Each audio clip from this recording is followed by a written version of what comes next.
Well, maybe he is already on finasteride. Maybe not. I don't know. But in case he is not, I think it is a good time for him to start with it right now in case he wants to keep his hair.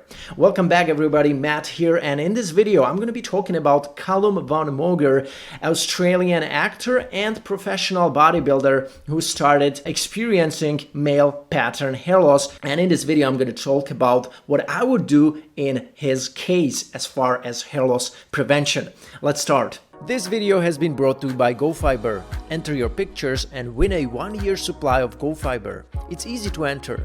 Order a free sample, take a clear before and after pictures and send them to selfie@gofiber.com.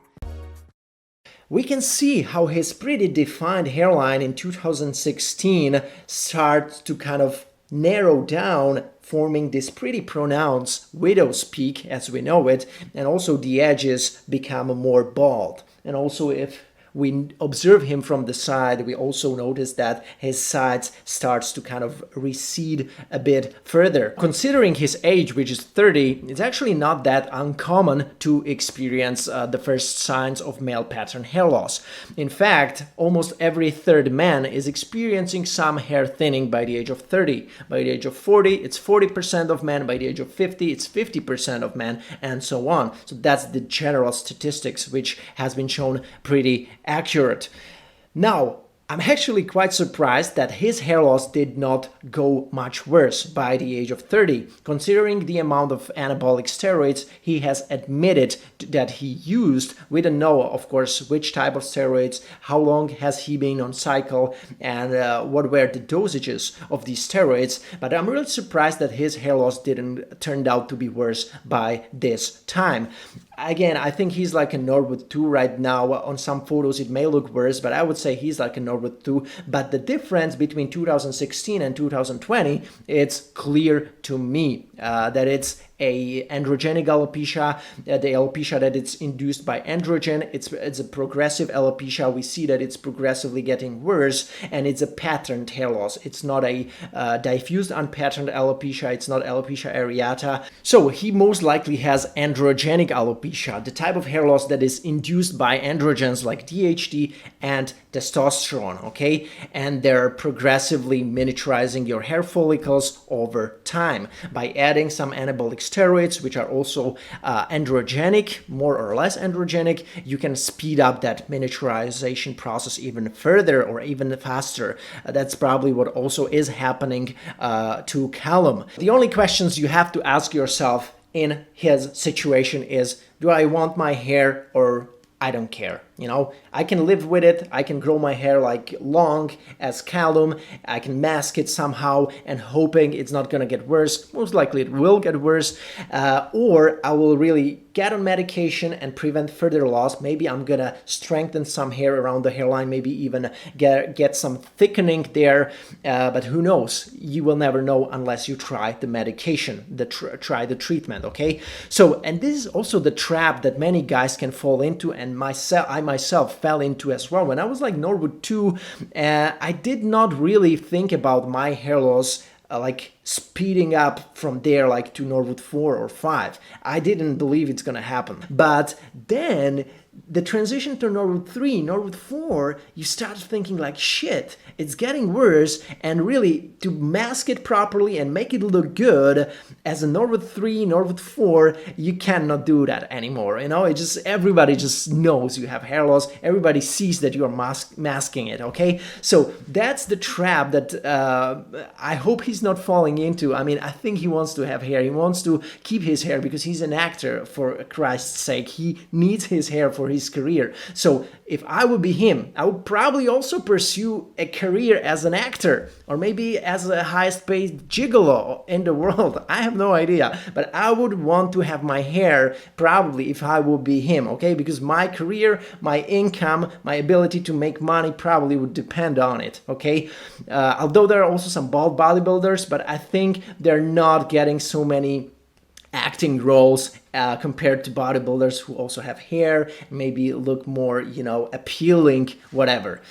Anyways, I'd say it's really good time for him to start with Finasteride because Finasteride has been clinically proven, and men who start with finasteride early on, meaning as a Norwood 1, Norwood 2, or Norwood 3, have higher chance of becoming a better responders to finasteride long term. And also they tend to respond to finasteride for many years and kind of getting consistent benefits compared to a Norwood 5 or Norwood 6 who starts with finasteride. This guy will not get to such a good response within 2 years compared to a Norwood 2 who started with finasteride during the same time. So that has been, of course, shown in a study on, it's a 10-year study on Japanese men where these responses has been described, and I'm going to link this study below. Furthermore, he is finasteride ready unless he's not having any liver issues or a liver disease, which could interfere with proper metabolization with finasteride because it's metabolized in the liver. He is finasteride ready unless he's not having any fertility issues, because these things could get even worse after taking finasteride because it can temporarily decrease the sperm count. So again, also if he has like decreased or chronically decreased sperm count, then it's not really recommended to take finasteride. And also if he has some erectile issues or erectile dysfunction, sexual problems, sexual performance problems, I would not suggest finasteride, but I would probably start focusing on getting these issues in check first and then considering finasteride. So these are also some things that need to be checked before you can tell 100% that you are finasteride ready and you are going to, and finasteride is going to do more good than it's going to do harm. You know what I mean? In case he's not on finasteride, if I would be him, I would start with finasteride 0.5 milligram right now and evaluate my response to it after 1 year. Chances are I might be like satisfied with the response after 1 year and I wouldn't be even adding any more treatments to it. In case I would not be as satisfied, I would keep being on finasteride and I would be adding the other FDA approved treatment, which is minoxidil. And I would wait 1 more year to evaluate this response, okay? And then from there on, I would be moving further, or maybe I would be staying on minoxidil and finasteride after 2 years, if I would be happy by that time. If not, I would be consulting the doctors for potential treatments, which are not FDA approved, but there is a possibility to get prescription for dutasteride, which is being prescribed over off-label, or potential anti-androgens. There are treatments that could be utilized, of course, but these should be, again, not the main focus points of a guy who starts with hair loss prevention. First, you should kind of deplete these FDA approved options completely, and you should be able to tell with confidence that, yes, I did give it a try for at least a year and it did not work, or at least it didn't give me the benefits I wanted.